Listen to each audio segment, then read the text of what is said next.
Through joint education, research, and training, we aim to improve civil-military understanding. In addition to weekly meetings where we discuss and debate topics related to both domestic and international civil-military issues, Allies host events such as the Field Exercise and Peace and Stability Operations every spring, and the Intellectual Roundtable, which will take place at West Point in 2015. The conference would not have been possible without tremendous effort from Allies co-presidents Joe Sachs and Becca Dewey, my conference co-director Will, our planning team Brian Pollock and Sarah Rubner, and the entire Allies board and simulation planning team. I would also like to extend my thanks to the Institute of Global Leadership for their continued support. This year's conference is titled In Case of Emergency, Civil-Military Relations and Disaster Relief. It is an exciting topic as well as a complex one. After environmental disasters and other types of emergencies, coordination and cooperation between multiple governments, militaries, intergovernmental organizations, and NGOs is imperative. Tonight's keynote address will be a perfect introduction to the topic. Our keynote speaker has decades of experience in public service related to disaster relief. His speech should provide you all with better understanding of the complexities of disaster response and enhanced understanding for tomorrow's Voices from the Field panel and diplomatic crisis scenario. A schedule and location of tomorrow's events can be found in the back of your program. After Dr. Schear speaks, there will be a Q&A, and we just ask that you please introduce your name and the school that you're from before you ask your question. It is now my pleasure to introduce tonight's keynote speaker, Dr. Shear. Dr. Schear holds a bachelor's degree from American University, a master's degree from Johns Hopkins School of Advanced International Studies, and a PhD from London School of Economics and Political Science. In the beginning of his career, Dr. Schear served as an advisor to the United Nations. Dr. Schear was awarded the Secretary of Defense Medal for outstanding public service for his work during the Kosovo crisis. He has also worked as the director of the National Defense University's Institute for National and Strategic Studies. In 2009, Dr. Schear became the Deputy Assistant Secretary of Defense for Partnership Strategy and Stability Operations. In his position, he led efforts to help foreign partners build effective and accountable security forces, to navigate war-to-peace transitions, and to prevent mass atrocities and provide life-saving aid to victims of natural disasters and complex emergencies. Dr. Schear is currently a public policy scholar at the Wilson Center in Washington, D.C. Please join me in welcoming Dr. Schear.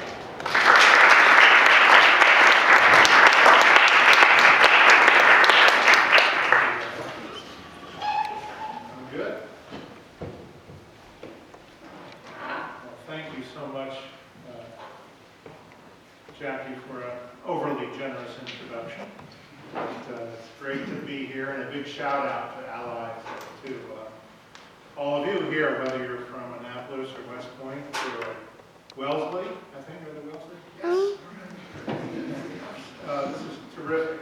I'm very appreciative and very excited about the Allies program, and glad to be learning about it. This is kind of a learning by doing experience for me. So let me start my presentation tonight with two apologies and one admonition. The apologies, you won't be surprised. First of all, I'll apologize in advance that I'm inclined sometimes to drone on for too long. And remember, in DoD, drone is a verb, not just a noun. Secondly, is the AI challenge, which is not artificial intelligence, it's called acronymic intensity. So I will explain every acronym you see here, but if I don't, raise your hand and require me to explain the acronyms. Okay, that's a problem. The admonition, given this hugely important topic, civil-military relations and disaster relief, my one admonition for you, especially on the uniform side, be careful never to refer to our humanitarian NGO colleagues as force multipliers, okay?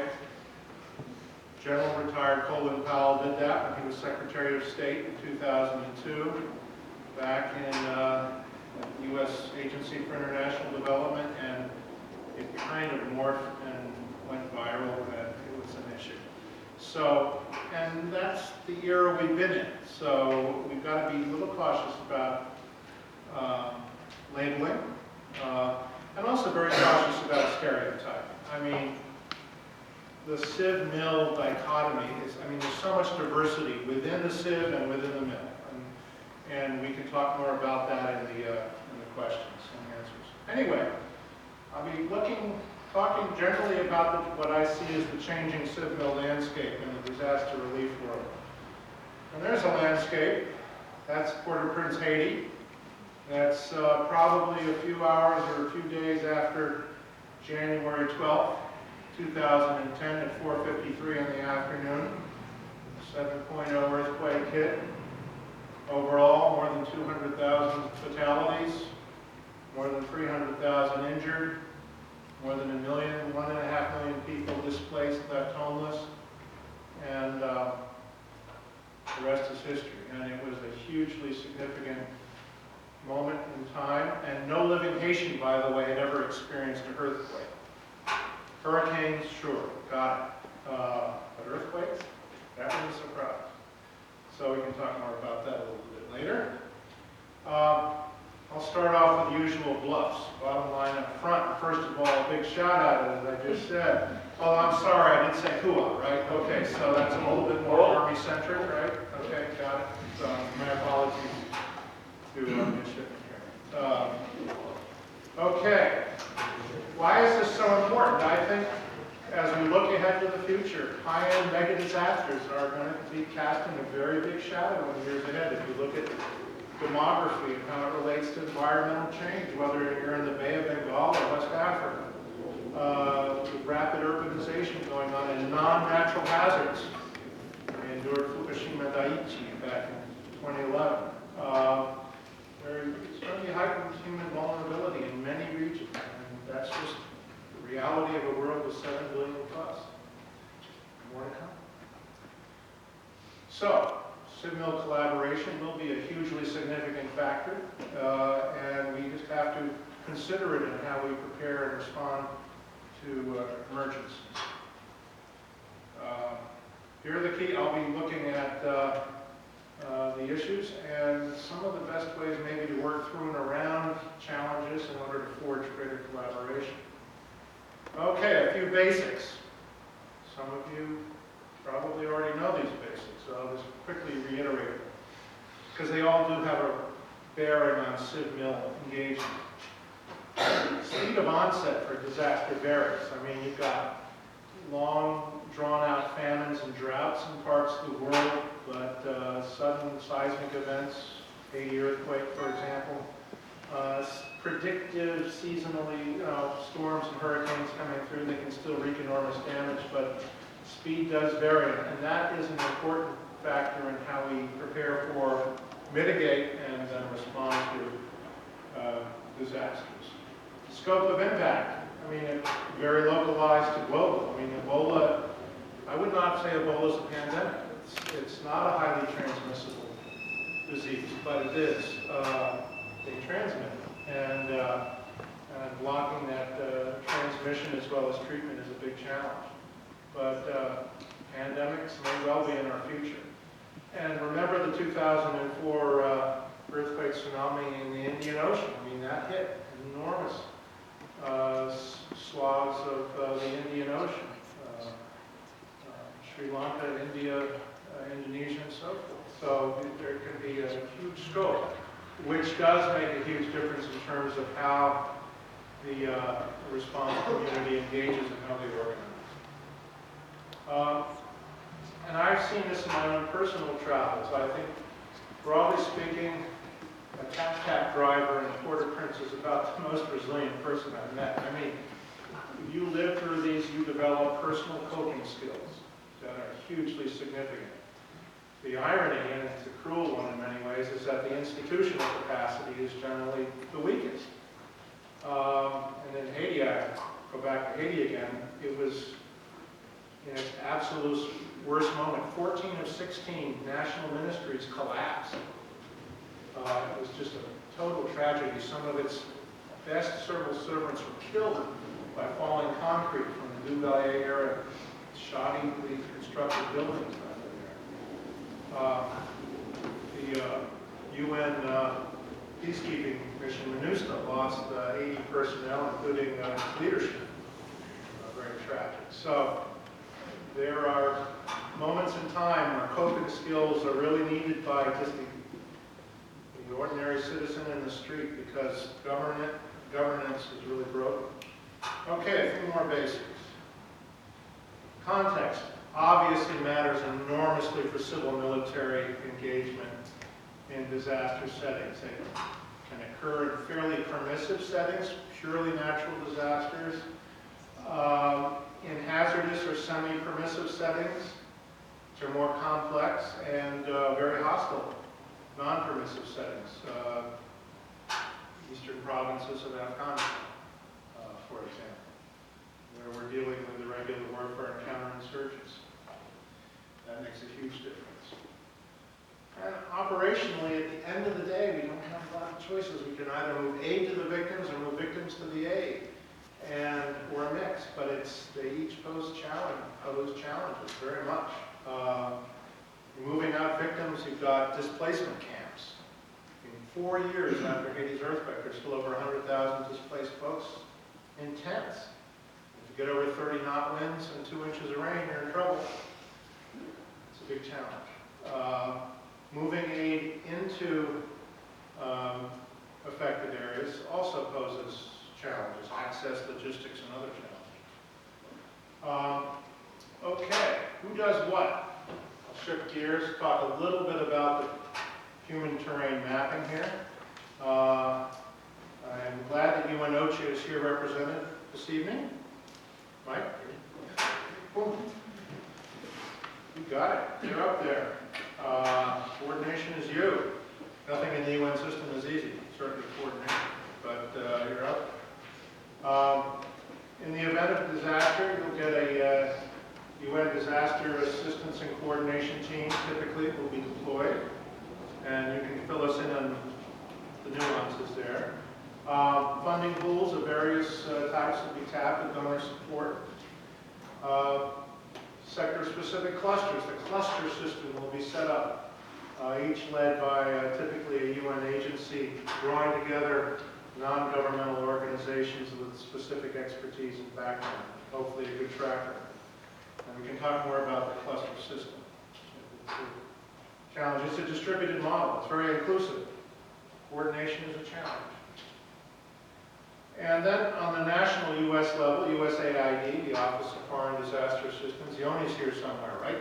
All right, good. Right next to mine. You guys coordinated? Very well. Good. You guys over in the Reagan building, that's where I am right now. Different part of the building.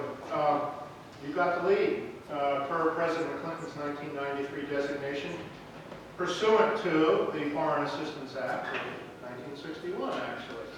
And IDA, that's International Disaster Assistance, and OCO, Overseas Contingency Ops, funding are allocated, not a lot of OCO, but for the mission. And the way I was tracking it, it's been upwards of about $1 billion annually in recent years, maybe a little bit over. Is that about right? It waves up a bit. Got it. Okay. So that's a lot. That's a lot of touch. Okay. So who does what? There's a process. Basically, a U.S. ambassador will issue a disaster declaration when a disaster occurs, roughly that many times a year. And a disaster declaration indicates 3 things. Number 1, the magnitude of the disaster exceeds the affected country's ability to respond.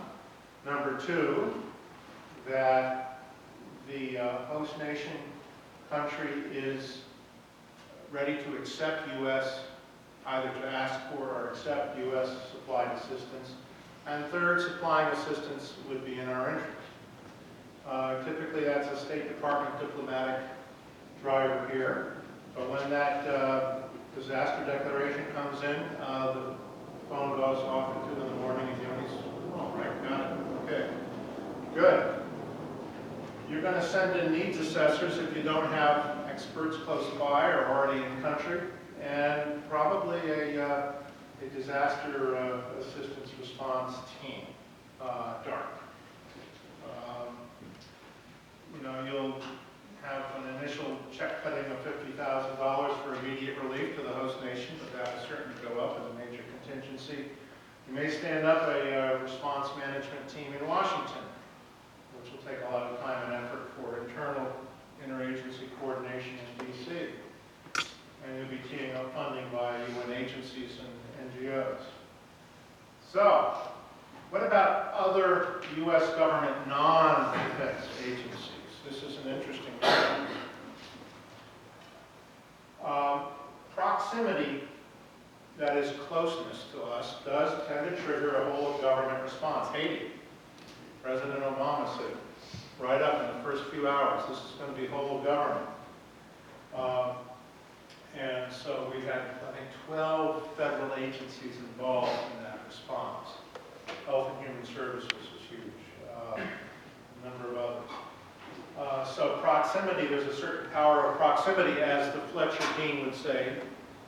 Admiral retired James DeGreetus used to talk about the power of proximity. Also, foreign consequence management, nuclear, chemical, biological hazards, Fukushima, case in point. Also raises a huge interagency set of stakeholders from the State Department, which has the lead for that FCM mission, as well as the Nuclear Regulatory Commission, Department of Energy, and the naval reactors within the U.S. services, for example. They'll all have important equities. But there are funding and preparedness issues in these cases, both in the sort of overall whole of government and the FCM, which we'll talk about. DoD's role, basically, we're in support. We, DoD, my former agency. We're the second or sometimes the responder of last resort. Typically working once the request comes in, usually for high-end disasters, 10 to 15% of all foreign declared disasters annually.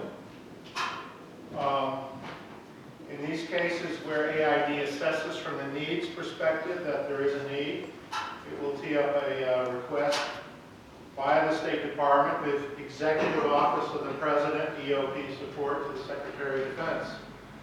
In a huge case like Haiti, a verbal order, VOCO, verbal orders to the commanding officer, will speed things up, paperwork will follow. Just go ahead and do it.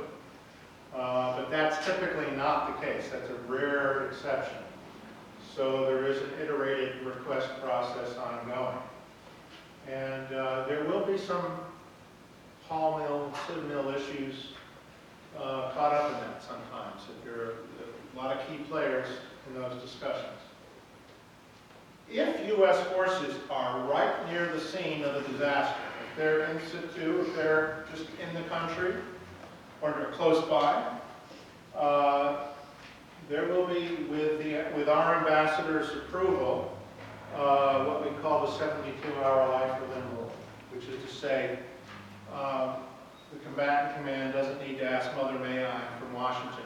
He typically goes in to do the job with forces on the ground to provide the assistance, some assistance, and there may not be a lot of available assistance to be provided. If you've got some engineers, that's great. If you've got some food, provide it. But it's an outside the wire, right near where you are.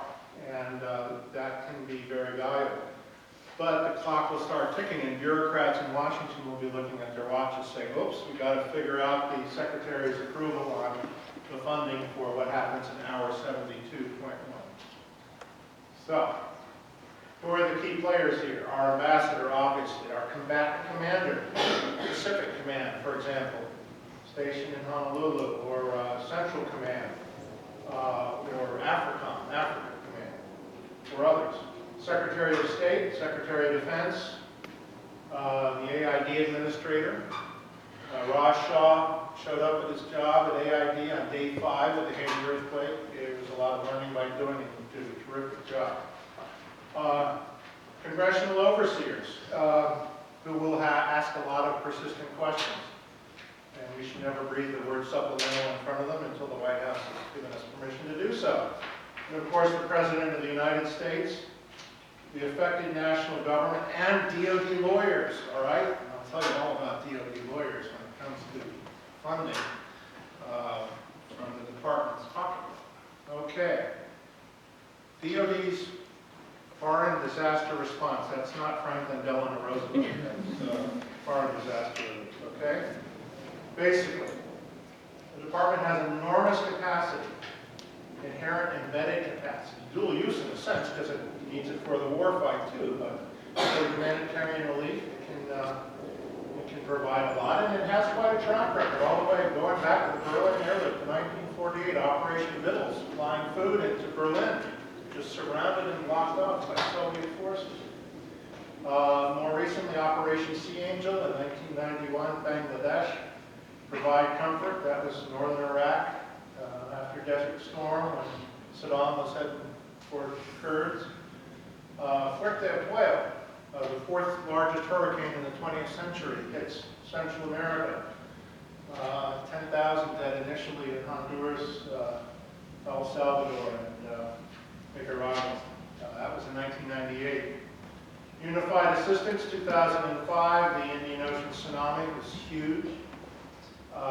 And Operation Tomodachi in Japan. Tomodachi is friendship, which is nice. And Fuerte Puello is strong support. And actually, code names is good. How many of you are aware how Operation Sea Angel got its code name? Any of you? Okay. Okay, basically it was the Marine Amphibious Ready Group returning from Desert Storm to the Pacific. Steaming through the Indian Ocean, cyclone hits Bangladesh, over 100,000 killed, being killed. The ARCMU is diverted into the Bay of Bengal, right up to the shoreline. Marines are going over the shore with some initial assistance. General Colin Powell, chairman of the Joint Staff at the time, has his TV turned on. And the CNN reporter goes up to talk to two Bangladesh women who said, he asked them, what was it like seeing Marines coming over with humanitarian aid? And they said they were like angels, angels from the sea. General Powell calls in his executive assistant and says, right away, we got to change the code name. It's now Operation Sea Angel. So that's how that, it's one of the most well-remembered moments in DOD's foreign disaster relief history. Oh, and by the way, legally we can do it, right? DOD can do it. There's a statutory basis for this. It's well-developed, well-established in Title 10 of the U.S. Code. And it's very interagency friendly. It says right up front, humanitarian assistance shall complement and may not duplicate other forms of assistance, and should not be sent to foreign combatant sources, by the way. It's flexible. As I said, it's the mother may I, the 72-hour rule, but only in urgent circumstances. And resource flexibility does vary significantly. ODACA oversees humanitarian disaster and civic assistance account. It's my favorite Irish acronym. It was created by congressional appropriators in 1994. Congress at the time was very concerned about the U.S. deployment into Goma in eastern Congo in the wake of the Rwanda genocide. That deployment was not to intervene in Rwanda, it was to assist refugees fleeing that violence into Zaire, into Democratic Republic of the Congo, as it would be called. Our lawyers, DOD lawyers, could not make a military necessity argument for that operation. It was purely humanitarian. So Congress decided to create a special account, the ODACA account, which is called a specified appropriation, not a general one, to appropriate money for the U.S. Department of Defense to use for these very special humanitarian operations and for humanitarian assistance more broadly in steady state sense. They started with $30 million. It was pretty small from the standpoint of the overall DOD budget even back then. But it was the throughput for programming, for supplementals, for money coming in. Nowadays, it's appropriated about the $110 million level. And if there's a supplemental, as there was in the aftermath of the Haiti earthquake, it will go very, very big. But there are other options too for funding. There's Foreign Assistance Act drawdowns, the supplemental. Military necessity was a huge factor in Kosovo. We were able to spend general DoD money because it was a military necessity to get refugees off the battlefield. There was a good chance, if the bombing campaign by June of '99 had not worked out the way it did, for there to be a ground assault, and refugees could not be in the way on that. So military necessity, thank you DoD lawyers, did work out in that case. Okay, why does DoD like to do this mission? Why does it thrive in this area? Well, there are two imperatives. One's the must-do imperative. If you're the heavy lifter of last resort, you may need to be out there when the phone goes off at 2 or 3 in the morning, where you receive a text message on your BlackBerry. Size and speed of response are factors, although I would certainly acknowledge USAID's point that not all DoD responses are as speedy as we sometimes think.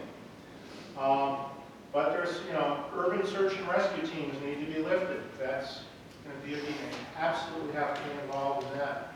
And there are other must-dos that could emerge. So that's very, very much a feeling at our command level. So, and then there's the good-to-do argument, the instrumental value piece.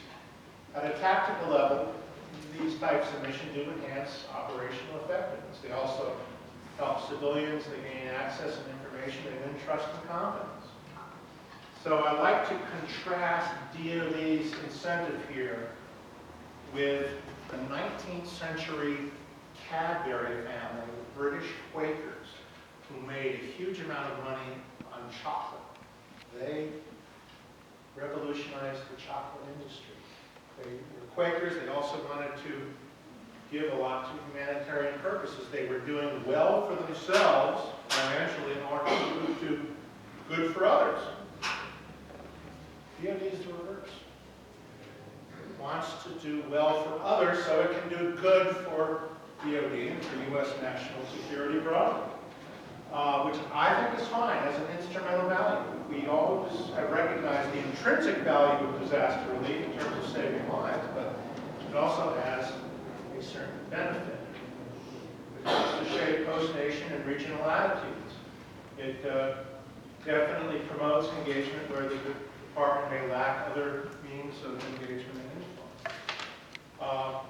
And it's good training value if you're an engineer or combat service support broadly, transportation, medical, and so forth. Okay, types of assistance. This is an interesting list. Most people would think right away it's lift. It's air and sea lift, either across oceans or tactically within a country. Helicopter, fixed wing, rotary wing as well. Ready-to-eat food, HDRs, drop them out of airplanes, bad idea. But that was done in the Balkans. And if our AID colleagues show up with bulk food, which is about half the price or a little bit less than that, then bulk food is the better choice. But there are a few cases where ready-to-eat food can be very valuable if the affected population is moving quickly, if they're not going to set up camps, if they need something to eat, then HDRs are a good choice. Non-lethal excess property, everything that you can see there, tents, trucks, medical equipment. Search and rescue could be very important in non-combatant evacuations as well for U.S. nationals or third country nationals who might have responsibility for it. Water purification, less so now than it was a decade ago, but reverse osmosis purification is still useful. We try not to do the bottled water thing, although we got pictures of bottles of water coming out of kilos in Haiti, so I mean, it's there.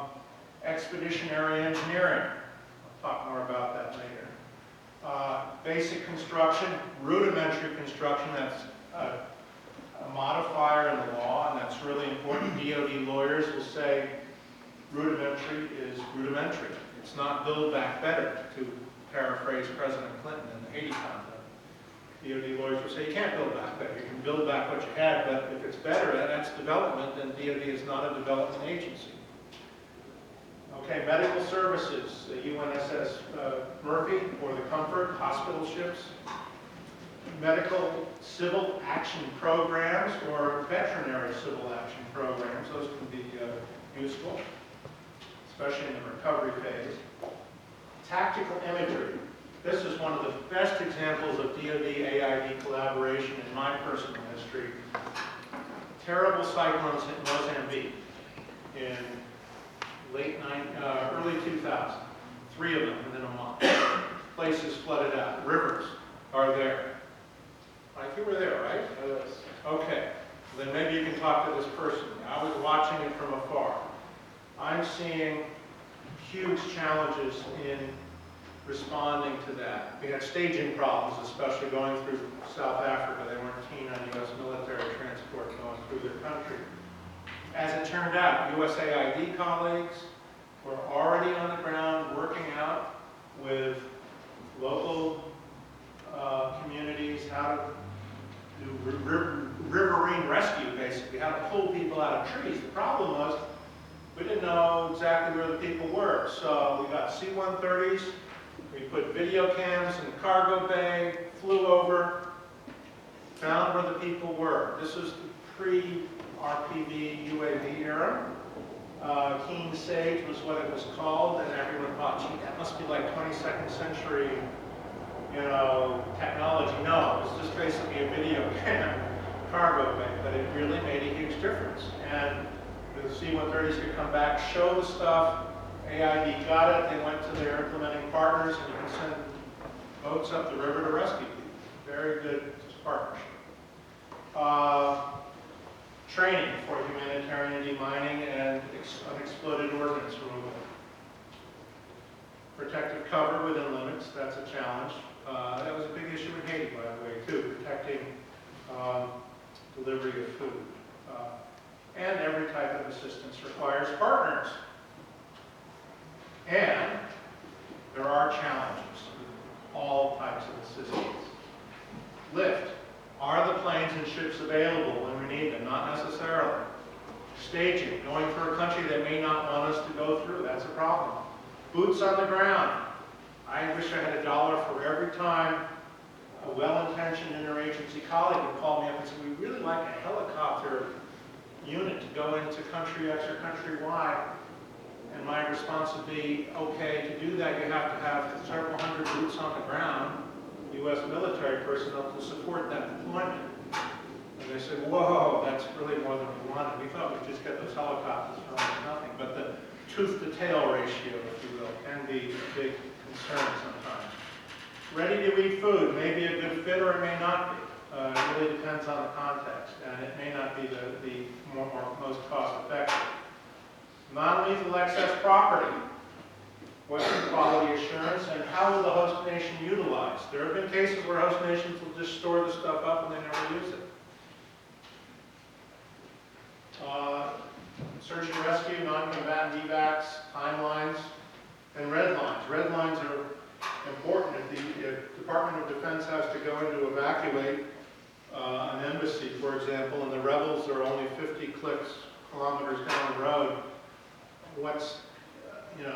when is there agreement to go in and do an ordered evacuation? That can be a challenge at times. Okay, water purification, other providers, that's great. Expeditionary engineering.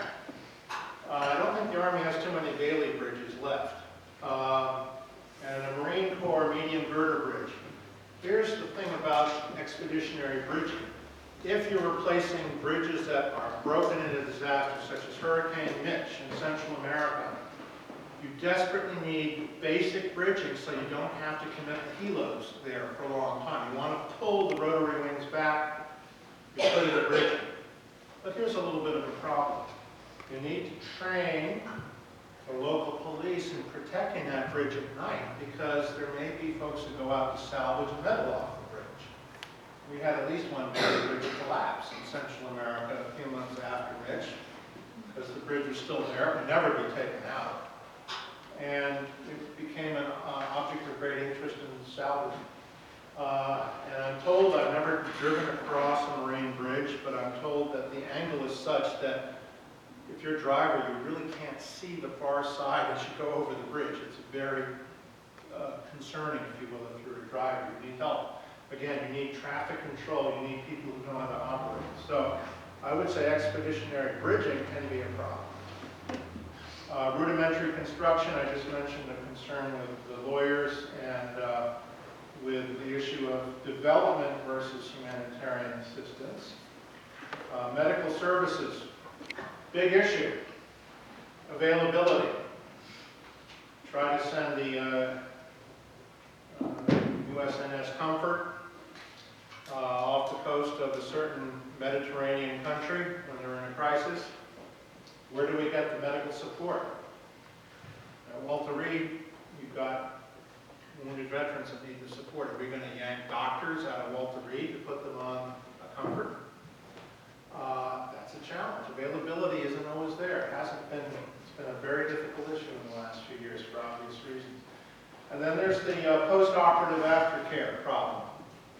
What do you do morally and practically with patients that have received the benefits of surgery on these vessels, but then you're plunging them back into Port-au-Prince where there's no facilities to look after them?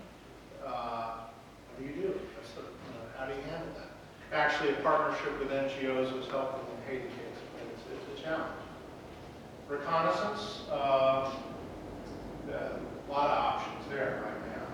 I'm very much in favor of a UN program I call Drones for Peace.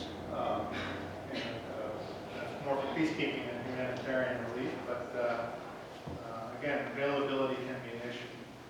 Timeliness for UXO and humanitarian demining. And by the way, legally, our engineers cannot do the demining. They can train others to do the demining in the host country, but unless it's a combat situation, they cannot actually do it themselves.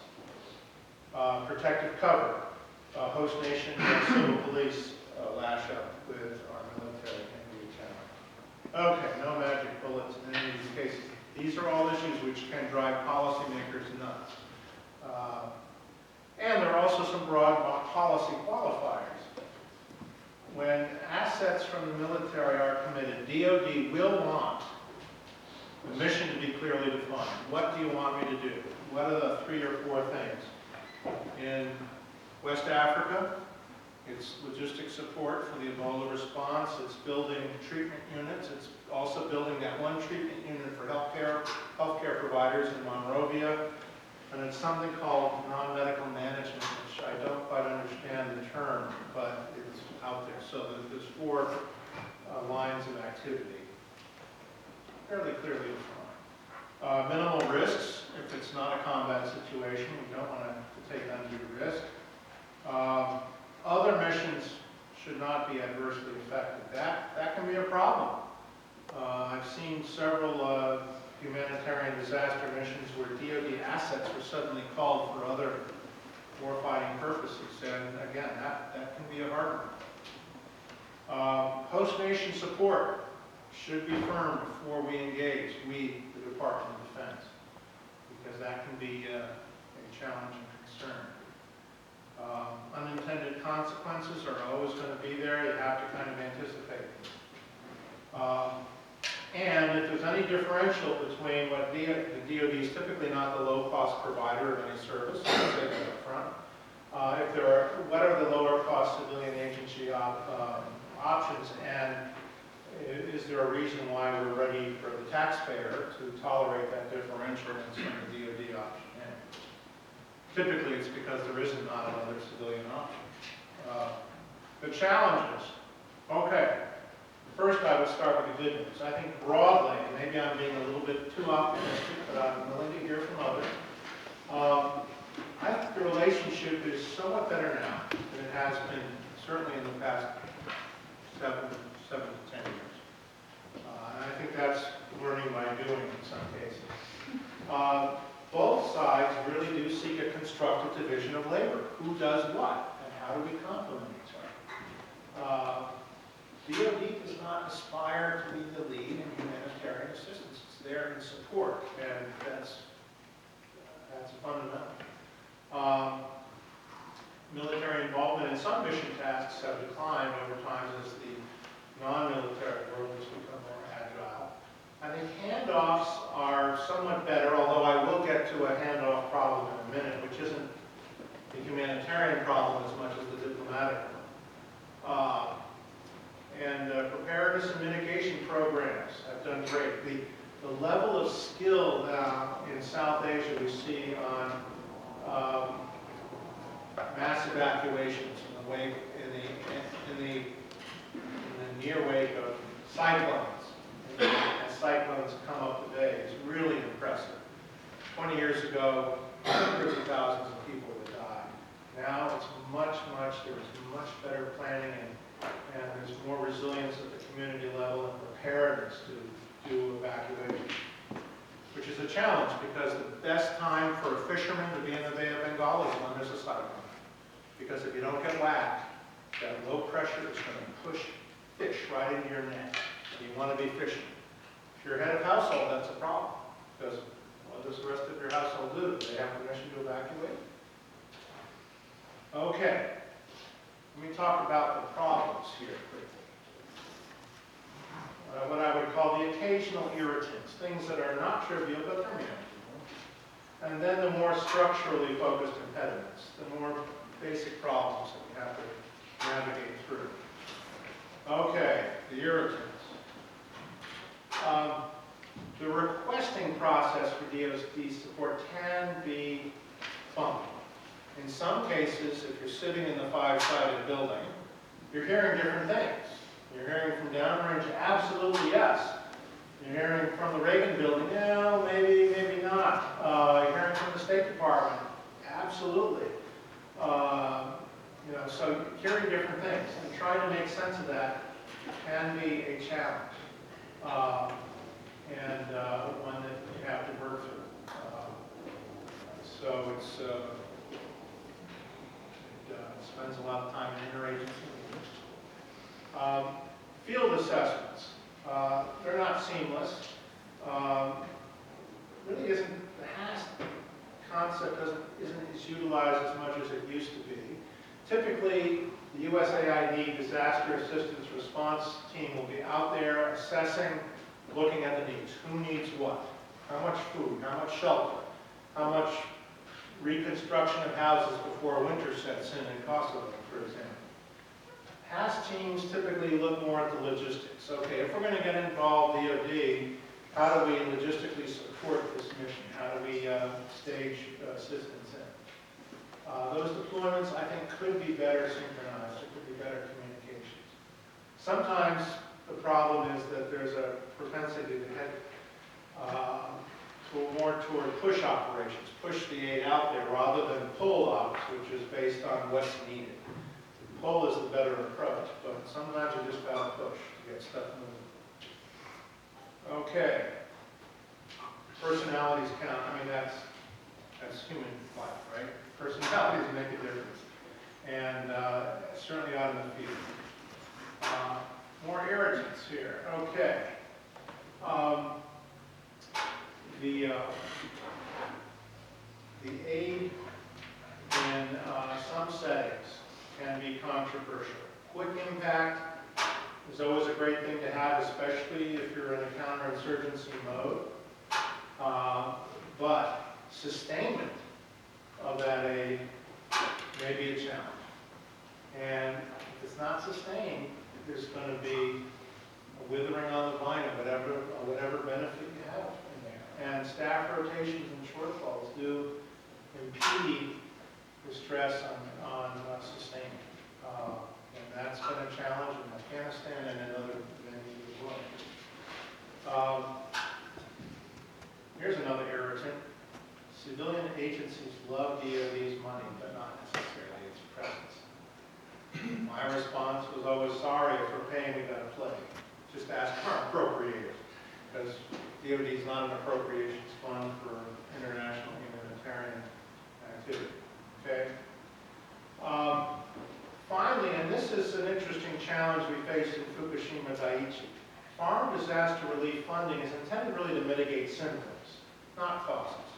We don't use international humanitarian assistance or the ODACA account to fix climate change or to fix tectonic plates that might seize up and cause an earthquake, right?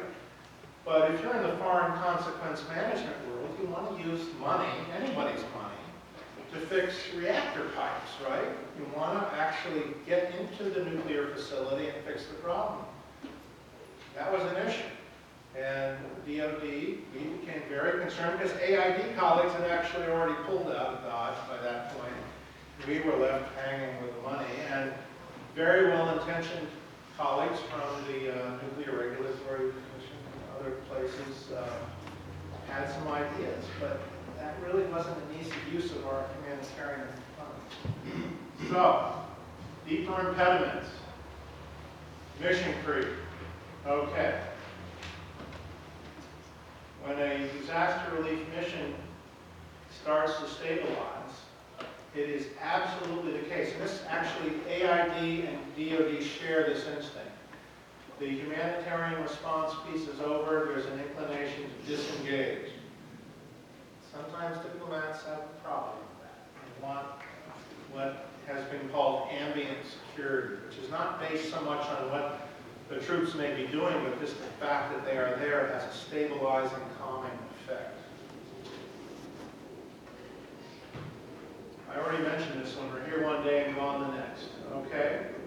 Our response in Operation Fuerte Apoyo happened to be in November of 1998, just when the Clinton administration launches Operation Desert Fox, an attack on Baghdad, cruise missiles against Saddam because he was in violation of UN Security Council resolutions, especially on the nuclear issue of inspection. And suddenly the lift that we had for the Central American relief went away. What did we do? A very frustrated Secretary of Defense, Deputy Secretary, had to get on the phone with United Fruit Company and a lot of private partners to help find a way to get cargo vessels to help us keep bringing stuff in. It worked, but it was hugely significant. There was a scramble, and Transportation Command was right in the middle of the problem. Information sharing is a challenge, especially in non-permissive environments. Disaster-related collection by our military in these settings gets classified pretty quickly, and that takes it out of the hands of the NGO providers and makes it difficult. And that underlines the need for civil-military discussion in these cases, information sharing. And then finally, the humanitarian space issue. Neutrality and impartiality, which a number of NGOs see as really intrinsically valuable to their mission, they worry is being compromised by close association. It's the guilt by association problem. And I agree that there is that definite problem. I will also say that the guilt by association tends to extend in non-permissive environments beyond just U.S. service members with guns. Okay, there can be human rights advocacy organizations that are naming and shaming, which makes it hard for a humanitarian to go into a village where the shamers might be to give out aid. A central government that can claim legitimacy but is fighting an insurgent group. And even the character of assistance can be an issue. If you're rebuilding a girls' school in Afghanistan, that's not a neutral act. Impartial is probably the wrong word. It's not a neutral act. Taliban would be burning that building down in a minute. So the quality of the aid can play a role. NGOs and the military, the protection choices really aren't all that different. You can stand out like a UN peacekeeper and drive a white vehicle if you think that will be accepted by all sides. And even the UN had to smear their white vehicles with mud in Sarajevo in July of 1995, which was an interesting longer story. You can blend in, which is what you do if you have to smear the vehicles with mud, or you can armor up and stand out as deemed too dangerous than some of these other options you just have to go with. And then you have the Abatabon situation, as we know from public reports. A doctor doing vaccinations provides information which is significant in the Bin Laden raid. Suddenly, polio vaccinations have become a problem in northern Pakistan. So I appreciate the issue of guilt by association. Okay, picture from Haiti. Young soldier giving out humanitarian daily ration to a Haitian family. When this picture came through, it went up all over the Pentagon. I'm sure the mom was extremely proud, right? And there was just a lot of great feeling at DoD. Okay, what are the three things that would cause a non-DoD person to wince? Okay, a humanitarian actor. What would be the three? Any ideas? Yes? Yes. And the first thing is that this sort of violates presumptive division of labor, which is military does wholesale delivery or right up to the base, and the civilian humanitarian does retail delivery. I'm guessing in this case, probably they needed military escort into downtown Port-au-Prince for security reasons, and this guy ended up just delivering on stuff. But yes, that's one, but there are two others. Sir? And the soldier directly giving the aid, so it would be a direct assistance action.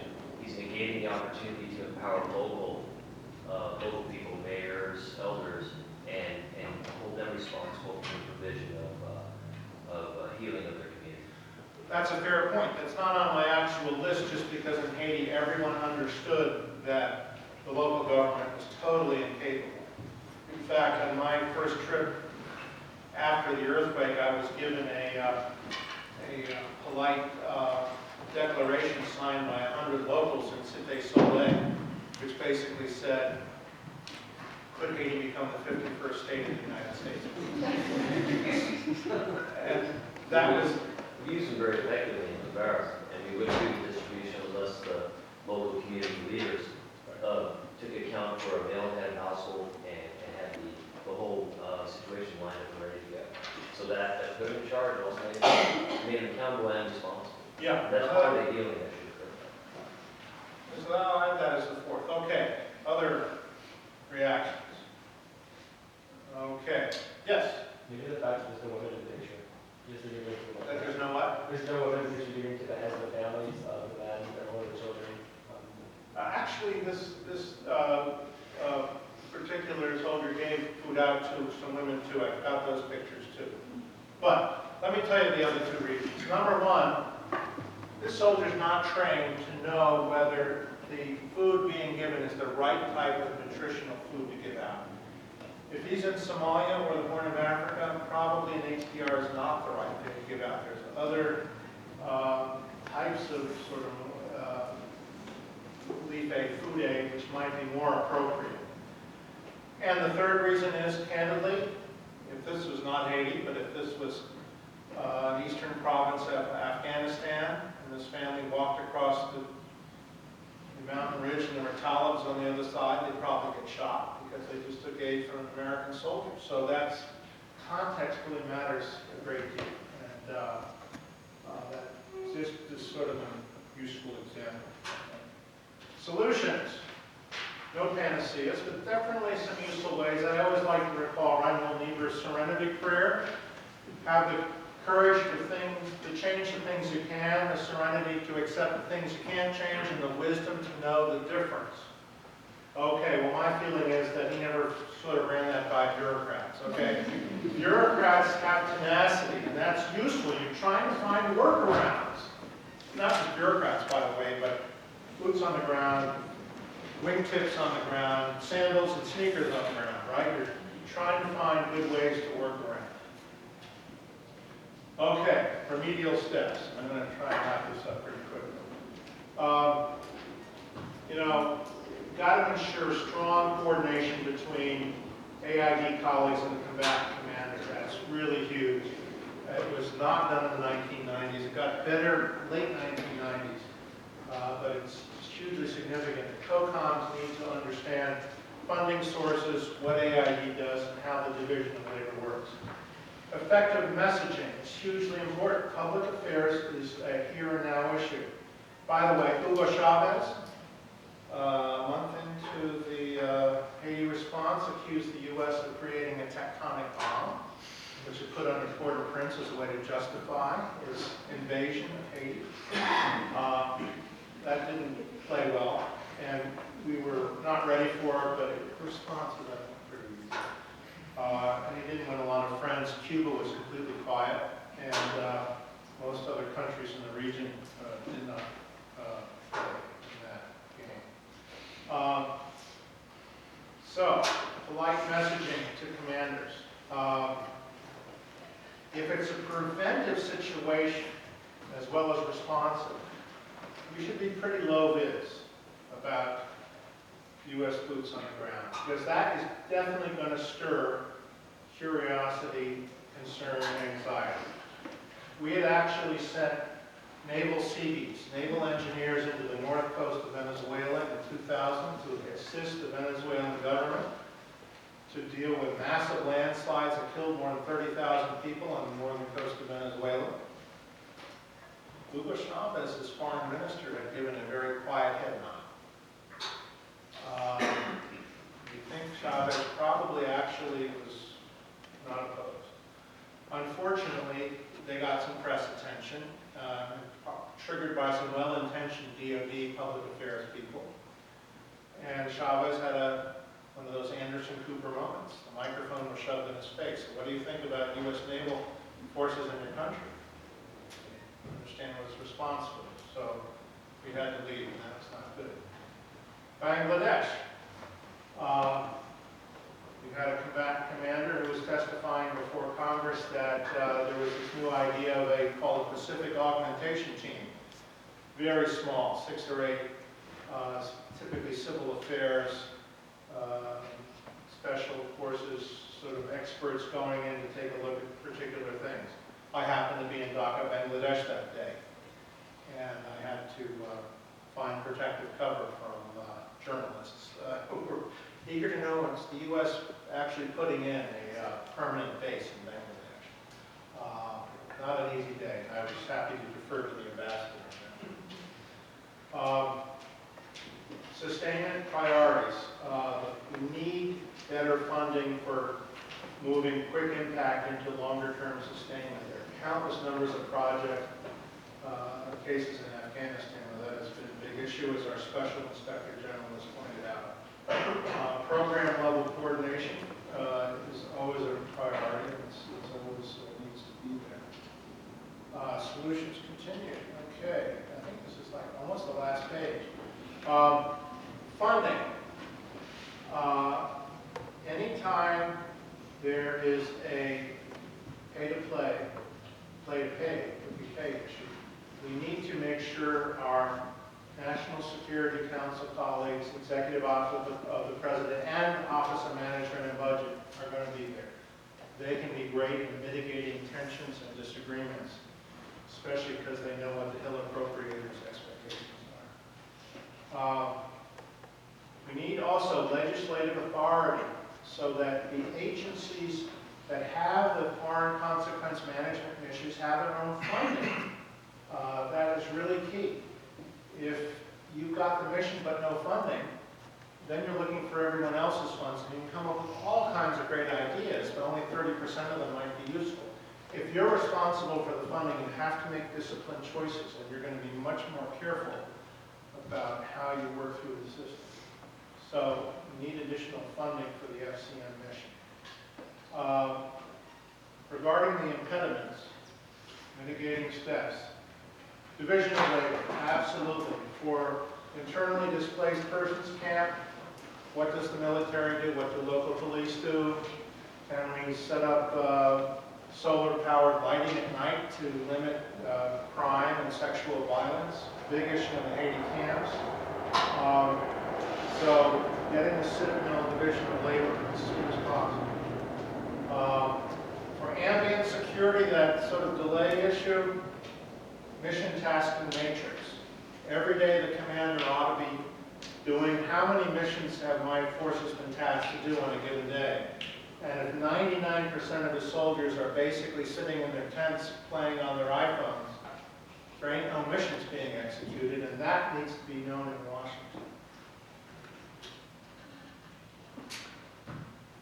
Okay, and that warfighting trumps all issue, the public-private partnerships, which, by the way, can be very valuable, provided on the DoD side, two concerns. One, is there implicit endorsement for a private product coming out of this? And secondly, is there a concern over privileged access, where some organization, some private entity can say, on the channel to get into DoD. In either of those cases, a storm of Pentagon lawyers will attack your office. Okay. Information collection and sharing. Got us worked hard on the all partners concept. It was piloted in Haiti with mixed results, but I think there can be efforts in the future where if we can default information to an unclassified channel, not a classified one, we'd be better off from a disaster standpoint. And finally, the humanitarian space issue. We have to keep a two-way dialogue open, agreed rules of the road, especially for escorts, when the military forces escort folks to locations, non-combatant evacs, medevacs is huge, significant there, except that there will be a degree of separation, coordination, but loose coordination. Civic action projects need to be thoroughly reviewed at all levels. SERP projects, I don't know how many times I felt that SERP was actually usurping USAID. Something there. SERP is an interesting concept. It's money basically for warfighting venues. It's not general disaster relief, but if a disaster occurs in Afghanistan and Iraq, yes. And don't expect miracles. Okay, got it. Okay, sorry for droning on for too long. If you're interested, go online and look at the JTF Commander's Handbook on DoD support for foreign disaster relief, especially the inside of the back page. It says, read me first. It has a list of do's and don'ts. And the quote of the day. The good news is that half of those people, all of them were in my office, right? They were all working humanitarian. Okay. My apologies for being too long. Let's open it up for some questions and comments.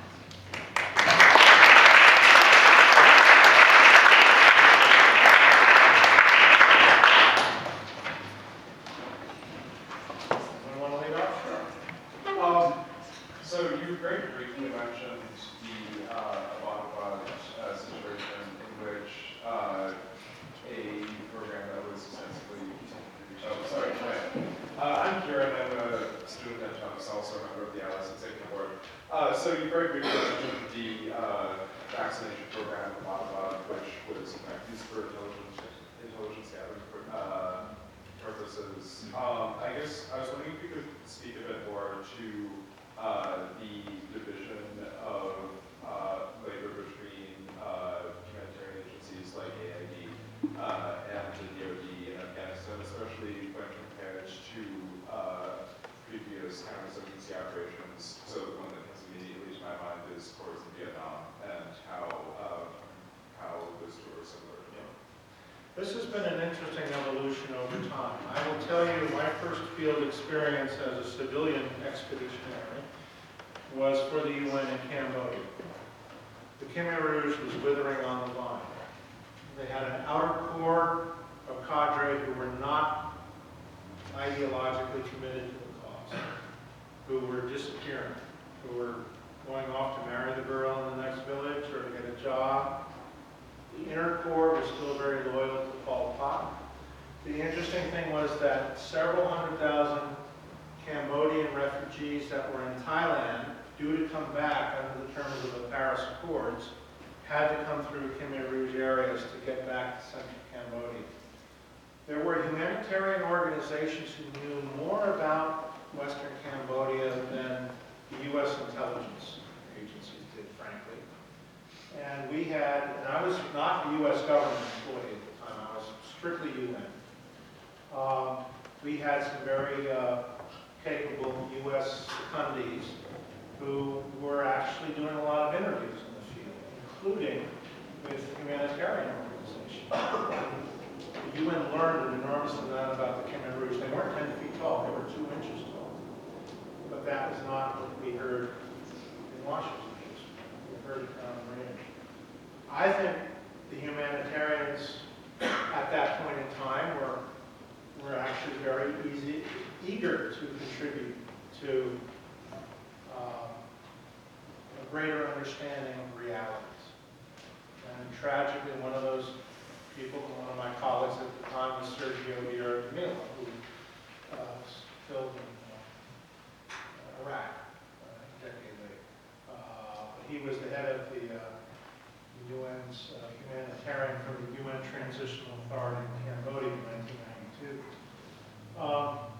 So there has been, I think, a greater concern, especially in an age of social media, rapid sharing of information, with the possibility that local humanitarian groups might be identified as sources of information. I think there's much more concern about this than there used to be. And the response, paranoids do have enemies, right? I mean, that's a Kissinger line. But paranoia about vaccinations is really tragic in a place like Pakistan. So I think, this has been I would say, a difficult trend. It doesn't obviate the possibility of good discussions on things like, well, what's the local infrastructure? How many roads need to get built in province X or province Y for farmers to get the food to market? How's the water system? How's the irrigation? Basic public services can be a reasonable source of discussion. It's when the discussion gets political that it becomes problematic. Other questions or comments? Yes? Hi, Cadet Woodrow from West Point. My question for you, sir, is in terms of high impact disasters, do you feel that civil military operations are always the best course of action? Or do you feel that there are times when DoD needs to step back and leave it to humanitarian and NGOs? If so, when do you feel that line of Right. between? If DoD did not have assets on the ground or close by to the area, the affected area, in most cases, DoD's preference would be to leave it to humanitarians to respond. Because resources, they used to say, we're the 600-pound gorilla. Well, we're the 300-pound gorilla now, right? And so budgets have budget cuts that impacts. And if DoD is present in theater, in the country or near the country, there will be pressures, instrumental pressures to use assistance as for instrumental value. Supposing one of our international competitors shows up first from certain countries that I think we all know. Not good, especially if there are U.S. forces close by that could do something. The other option, which I think is an increasingly feasible one, is that in a disaster where DoD isn't, the last resort option. Humanitarians can respond, but DoD is also there. Forces are up, got a Navy base or something there. You could go to the host government and say, immediate humanitarian needs will be met by civilian organizations, but we will do assistance on recovery, on civic assistance. We will assist and support your engineers in doing an assessment of flooding problems on, upstream. We will work, get our Army Corps of Engineers in to provide advice or do quality assurance on construction of shelters or dikes or dams or whatever. And that sometimes can be valuable.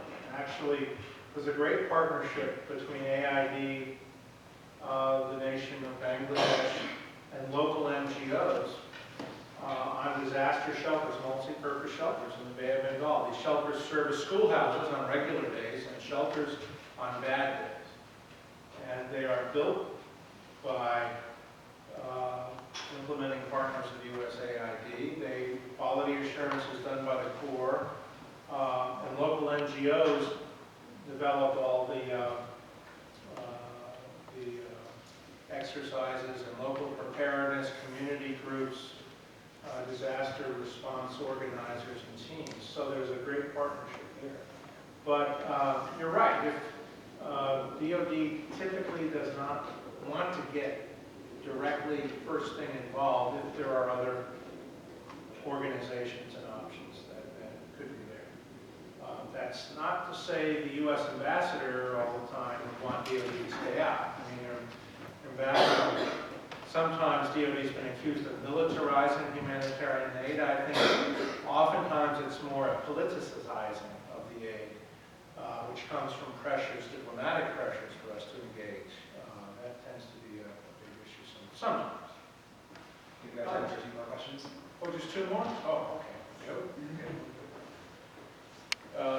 You over here, and then you. I'll take them together. Go ahead. Okay. Hi, my name is Gabrielle, I'm a senior here at Tufts University. Right. And my question is, you mentioned as a solution to the structural impediment of the division of labor that it needs to be figured out. Could you please suggest perhaps what practical small steps can be taken on both sides to improve the division of labor between the civilian and agencies and the military? Right. So there are what I would call aha moments, where we learn something, where we, Civ and Mil need each other. If you were sitting in the control room at Port-au-Prince Airport, actually the control room was removed, might have been in the mainland of the U.S. Right after the Haiti earthquake, you would have very frustrated air traffic controllers who had probably 100 air slots to allocate for incoming aircraft at Port-au-Prince Airport, which in regular steady state pre-earthquake Haiti could only take 13 to 15 flights a day. It only had one runway, it would only operate during daylight, there was no refueling. When the government of Haiti gave permission for the U.S. military to take over the airport, flight slots ramped up to about 100 plus a day, even I think up to 150 for a few days or weeks. The thing that the air traffic controllers didn't understand was they had all these requests coming in from all these NGOs to fly in stuff. They didn't know which, there was kind of a presumption of first come, first serve. That wouldn't work. For limited allocation of flight slots, we needed to know which NGOs have the best track record, who can provide the best assistance, and do it within the context of the cluster system being set up. So what we needed were civilian experts right there with the military air traffic controllers saying, okay, we're going to allocate 20% to shelter and 30% to food today, and here are the organizations you ought to pick from those that have indicated they want to fly in. So that was that's a place where the military learned we need civilians. The reverse, I would say, actually is not a foreign disaster, it's a homeland disaster. The anthrax. attack on Capitol Hill in 2001, where our Marine Seabird, the Chemical and Biological Incidents Response Force, had to do some decontamination, not throwing away about 6 tons of mail. What no one expected them to do, which they had to do, was they had to disinfect Senator Tom Daschle's office. They had to rip down all the wallpaper and everything. There was a lot more decontamination than anyone in Washington expected. And so I think we learned from that little FCM, not so little FCM engagement, that we needed to look hard at that. So there are divisions of labor between Civ and Mill, but there's also a complementary one. The basic one I mentioned before is the wholesale retail, basically the delivery and logistics support.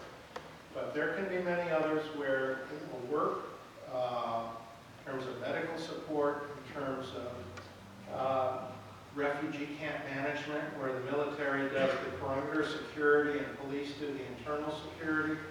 If there's that sort of, you do this and I'll do that approach, that tends to work pretty well. Okay. Yes, you had your hand up. So, can I point one? Do you believe that DoD involvement in humanitarian efforts could lead to spark conflicts in areas where U.S. presence is not welcomed?